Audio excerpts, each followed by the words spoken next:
Let's take a look at the futures at this hour. As we showed you, we're in the green this morning. Not very strong advances, but you are talking about the Dow up by about 70, the S&P futures up by 4, the NASDAQ up by 5.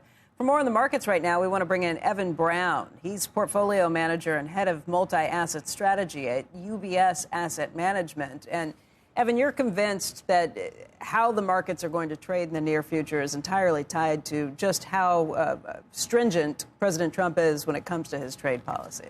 Yeah, that's right. I mean, we think ultimately the economy is facing a stress test. And I think the administration knows that, too. They're acknowledging the pain.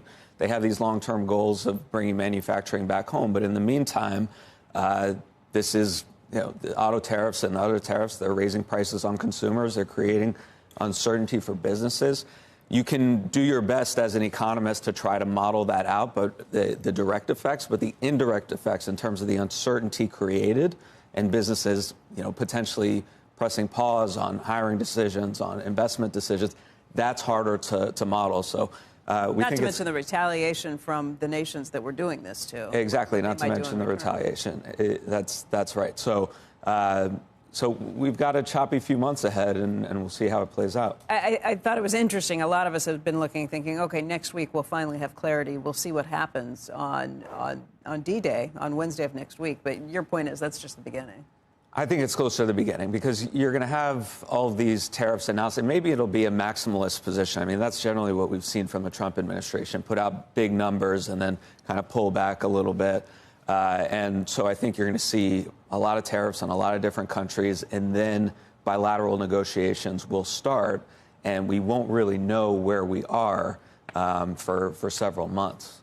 So that is a little more concerning because that's the type of thing where business confidence or business lack of confidence, consumer confidence or lack of confidence can really start to turn into a self-fulfilling prophecy of actions rather than just concerns. It could. The good news is that the hard data, the real activity data is holding up just fine. So the economy going into this is in a reasonably good place. Soft data, you see it in consumer confidence, you see it in surveys of CEOs. It's really deteriorated. Now, there's been a big disconnect over the last few years where the soft data has come in a lot weaker than the hard data. Yeah. And we've kind of been of the view, watch what people do as opposed to what they say, and that's been the true guide. But, there's risk here that the soft data is really telling you something, and the economy is soon to follow. So what do you do with your portfolio? What do you do with cash you may have at this point? I mean, stocks look cheaper a week ago when you were talking about maybe down 10%. Right. Yeah, look, I think the key is being diversified in this environment. Ultimately, we think base case, the economy holds up and we'll have a decent year. But you have to. These levels look okay to you? These levels look okay, but these levels look okay as long as I have bonds too. I mean, ultimately our view is that, okay, bond yields are rising today. They've been rising over the last few weeks. But in the end, we're less worried about the higher prices coming from these tariffs, which we see as more one-off. And I think that's how Jerome Powell sees it, and more concerned about the downside growth effects. And so you want to hedge your equities with having bonds as well as gold. I mean, gold has been on a tear, and there may be some reluctance to buy it because it's up here. But you've got central bankers, like reserve managers around the world, buying gold. And that's been really the most dependable hedge in this kind of stagflationary or supply shock where you have inflation up and growth down. Yeah, I mean, people would look at Bitcoin for something like that, but Bitcoin has traded down when the market's traded down. Yeah, that's the thing, is Bitcoin works kind of more in theory than in practice these days in terms of its diversification effects. Correlation-wise, it trades more like a risk asset than something that's a real hedge for your equities.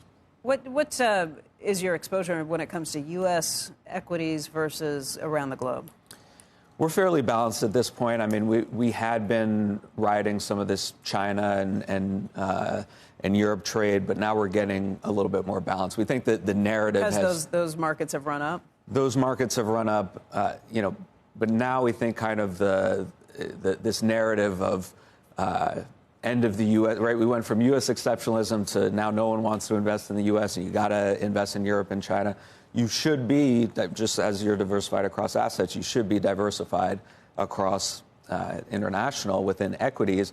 But now that we're going into the tariffs and now that there's been these big flows into international, we think that those are a little bit vulnerable tactically here with the tariffs coming.